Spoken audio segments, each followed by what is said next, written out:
Today and this month, we're talking about the annual appeal for Catholic Ministries. Many of you have received in the mail about it.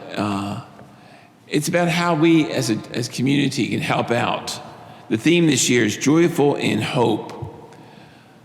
When I was growing up, my mom and dad really made me focus not just on the parish church, but she made me focus on what's happening outside, other things happening. You know, the Catholic charities, St. Vincent de Paul, vocations. Mom and dad always thought that, we should be aware that we need to help them also. They didn't have the appeal back then, but we were always called, anytime a second collection came around, we made sure you use some of your allowance to put in there. And it was a very striking thing that my mom and dad wanted to be aware that we have to go beyond ourselves to help others. It's good to help local, good. But the ministry of Jesus is stretched out even more. And we need to make sure that we're doing our part. The annual campaign for Catholic Ministries spreads many things. The St. Vincent de Paul, the retreat house, CLO, working with the mentally handicapped, dealing with all kinds of things. Also deal with Haiti, the ministries in Haiti. All these things are happening to reach out, doing the life of Jesus, trying to live out his life. Now, we're not all called to, do those works, but we're all called to support them in prayer and through your generosity for your treasures. The annual appeal also helps here in our parish. 25% stays here. And what happens is that goes tuition assistance, goes with our outreach, goes for the youth, and also helps one of our parishes our sister parish, St. Anthony's, the most precious blood in the city.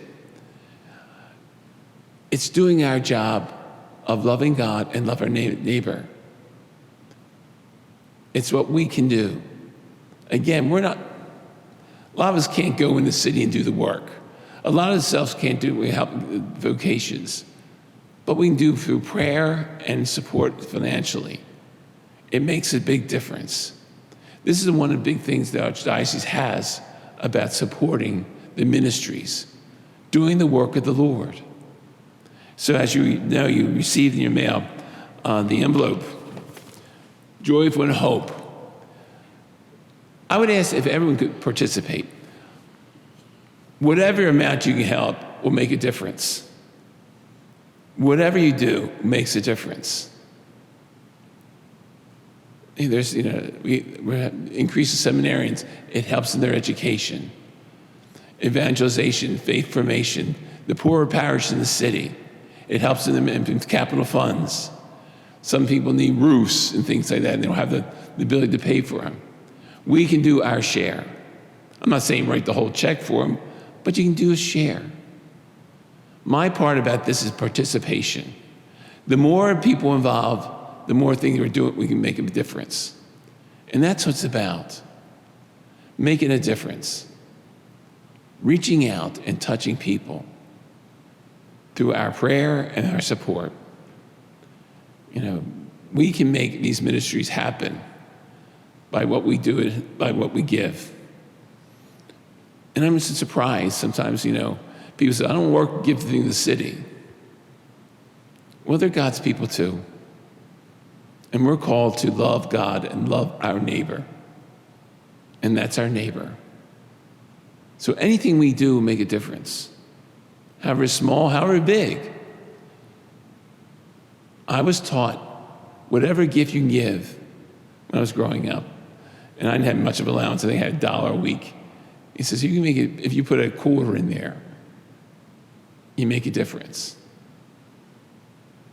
So you received it at home.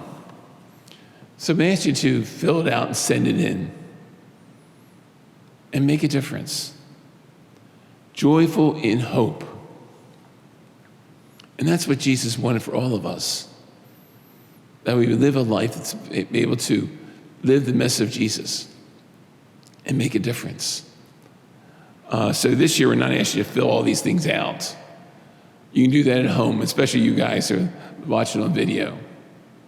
Just make sure you put St. Margaret's down, okay? Put St. Margaret's down so we can get credit for it. And be aware, joyful in hope. You truly make a difference, however small. I'm asking for participation. By sending this envelope, no matter small, you can do it. You're doing the work of the Lord and supporting these ministries and giving witness of what we're about. So as we prepare for Lent this coming Wednesday, remember, it's about sacrifice.